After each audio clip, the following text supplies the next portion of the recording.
This is News 8 Now at 6. Fighting words from the Queen of Talk, the world's worst nuclear disaster, and Breaker 19. What's your 20? Those were the headlines from decades past, right here on Rochester's first TV station. Dave McKinley is back now with News 8 Then. 10 years ago this week was when some thought Oprah had bitten off more than she could chew when her comments regarding the safety of meat amid worries over mad cow disease prompted a memorable lawsuit by the Cattlemen's Association. It would take 2 years in court before she would emerge victorious in this beef, which began this week in 1996. 20 years ago this week, when on a trip to the music store, you still would have been hard-pressed to find a CD, but when there was vinyl, lots and lots of vinyl.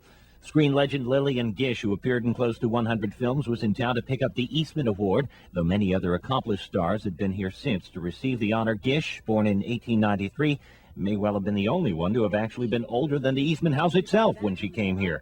And it's hard to believe, but would you believe? It has been 2 decades since the world's worst nuclear accident, Chernobyl, went down this week in 1986. 30 years ago this week, a growing number of us were traveling the highways and byways under assumed names like Pigpen and Rubber Duck, handles they called them, as the CB radio craze was starting to sweep the nation this week in 1976. 40 years ago this week, it was time to gussy up the old girl again and get ready for the umpire's call to play ball. Another opening day at the old ballpark featuring those boys of summer known as the Red Wings. Now, back in those days, the players would have returned from spring training in Florida only the day before, and when they did, there would have been a motorcade from the airport to downtown, where after a parade, our heroes would then be feted with all manner of honors.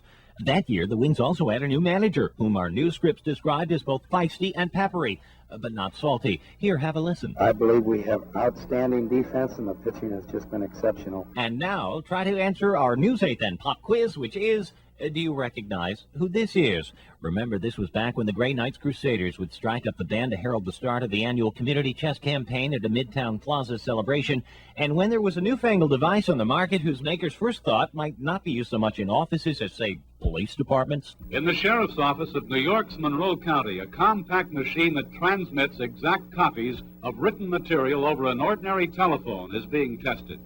The new machine, called the Xerox Magnafax telecopier, is now being marketed by Xerox Corporation. These days, we just call it a fax machine, and it's come a long way indeed since the days of well, you do know what we call it by now, don't you? This is News 8 Now. Here's the answer to this week's News 8 Then pop quiz. The new manager of the Rochester Red Wings when they opened the season 40 years ago this week, none other than Earl Weaver. That's him on the right.